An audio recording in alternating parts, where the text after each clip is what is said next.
Hello, friends. You're welcome to my YouTube channel. My name is Grace, and I share content on love, life, and living. And today I'll be sharing something very interesting titled Skills for Healthy Relationships. When we talk of healthy relationships, what do we mean? Or let's say, what are the attributes of relationships that are not healthy? It's easy for you to see a relationship that is healthy and identify that this is actually healthy. But it takes much more to be able to produce that kind of healthy relationships, especially if you don't even know how you can arrive at that.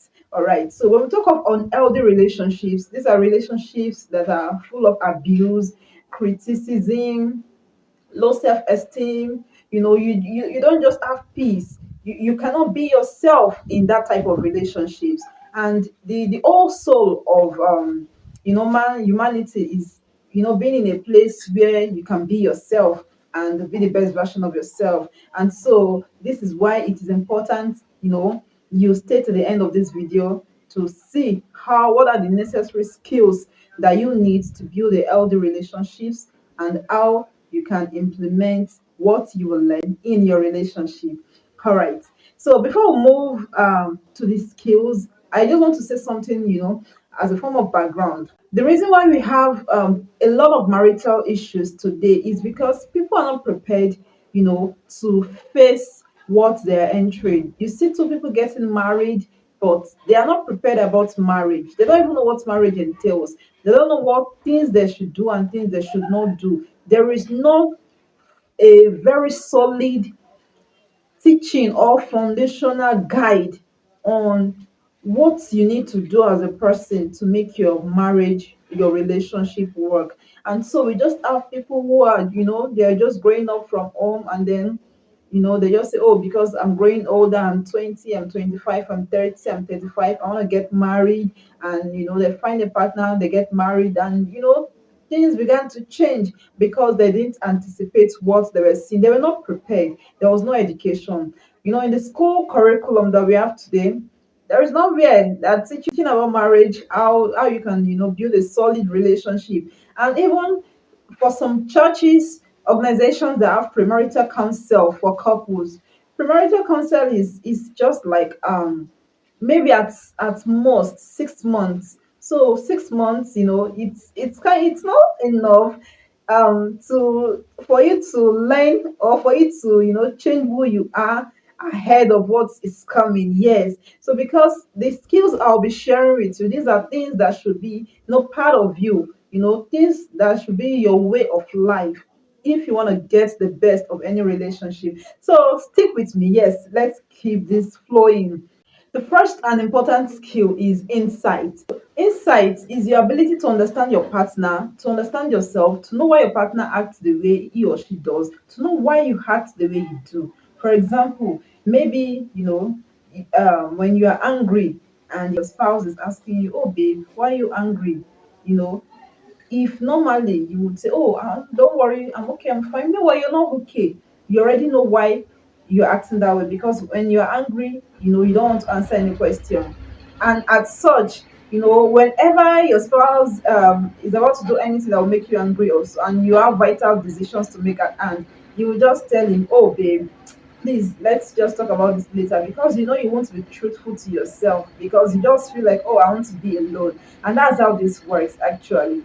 Your ability to know things that your spouse like, things that he does not like, things that you like, things that you do not like, all of the things that form who you are. When you understand them, it helps you to act better. It helps you to become much more better in your relationship. And that is why you must have insight. Know the reason why you act the way you do, so that if something like that is coming again, you're going to prevent it. When you know things that make you angry, when you see the signs that, oh, this thing is about to repeat itself, you will stop it, you halt it, you will not allow it to happen.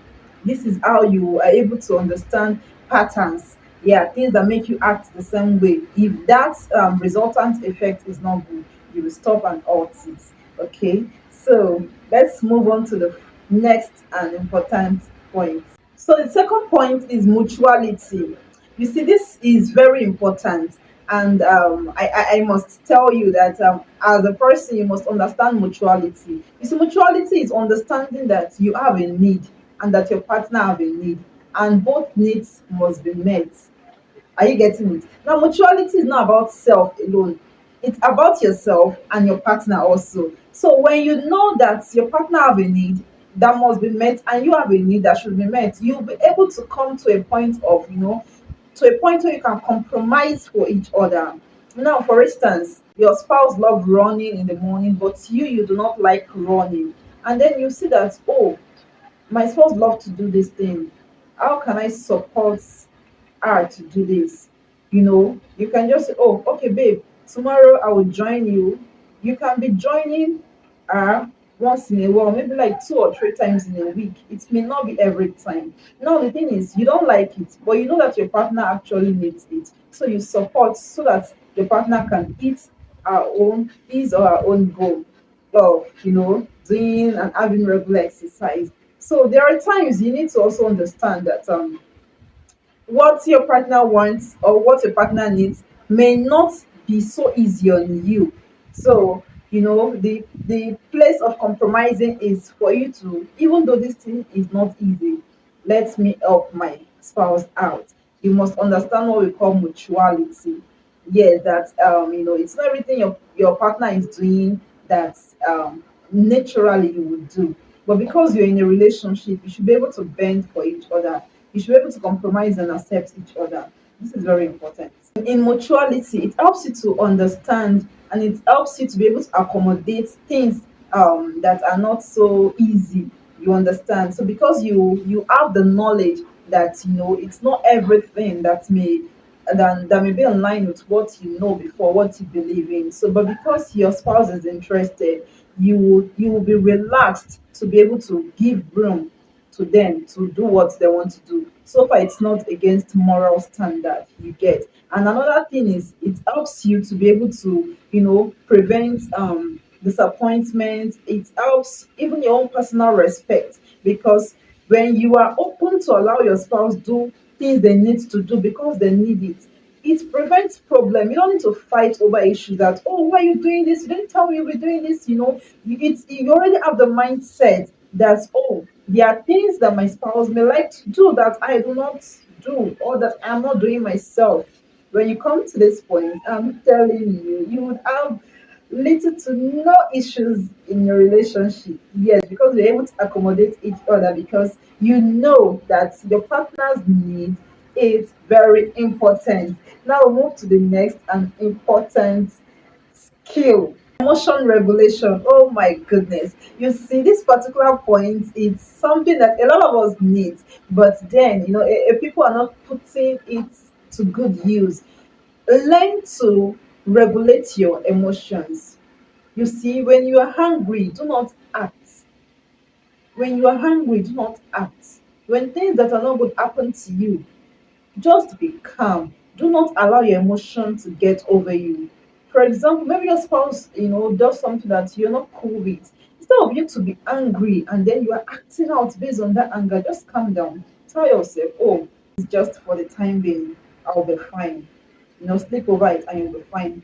After a point, you're able to make decision that will not, that you won't have any cause to regret over when your spouse does something that you were not even expecting, or peradventure your spouse even betrayed you.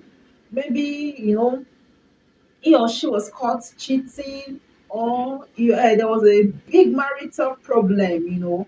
Do not allow your emotions to get over you. Just be calm, then you think properly and you look at the way forward.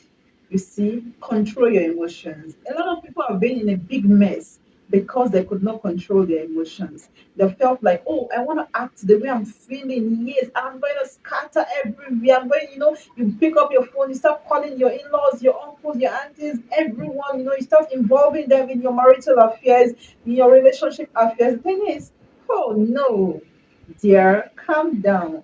When you calm down, put your emotions in check and then act logically, not with your emotions. You will discover that a lot of problems that would have been escalated, you will just ignore them. That's, oh, There's no problem about this. I'm fine. I can fair, and that's how you win the battle. So, the devil will be somewhere wanting to spark up that thing so it can become big, and then, there will be issues in the home. But no, you tell yourself, no, this thing is under control. And that's how he puts it in check. When you have a sound emotional control, it helps you to become better, and you don't get angry easily. So, little things that would have made you angry, you just look over them because you feel that, oh, there's no point getting angry. Maybe your spouse came in so late and he did not call you. Normally, you would have been like, "Oh, babe, where have you been since morning? Why didn't you call me?" This and that. What will you do? Because you have emotional control, you calm down. When he or she comes in, you'll be like, "Oh, babe, I expected your call to even explain why you were coming in late." And if he or she apologizes, that will be all, and you close the chapter instead of, making a very big issue out of it. So, with these 3 points, when you have insight, know why you act the way you do, and then, so that you prevent certain things from happening. Second is mutuality, understanding that your spouse, they have their own needs to be met. Not being over possessive or trying to compel or trying to make your spouse to be who you are. No, it's not possible. Not there. We don't have two the same people. Our different personalities is what makes us special. The ability to accommodate mutuality, that, oh, you have your needs, I have my needs, and I'm ready to help you do what you want to do, why you help me to do what I want to do too. And then lastly, you have the emotions under check and control. I can guarantee you a very sound and healthy relationships. Thank you for following me. Yes, please do not forget to like, subscribe, share, so that when you like, YouTube can recommend this video to a whole lot of people. Thank you. I'm actually doing my video outside my home because my baby is sleeping within, and then I don't want her to wake up. Yes, that's just one of the sacrifices, understanding that, oh, she needs to sleep, and then I need to do my video. If I decide to do it inside, she's going to wake up, I will disrupt her sleep, and I won't be able to make my own video. That's just how it works. All right, thank you. See you in my next video. You have a great time. Bye.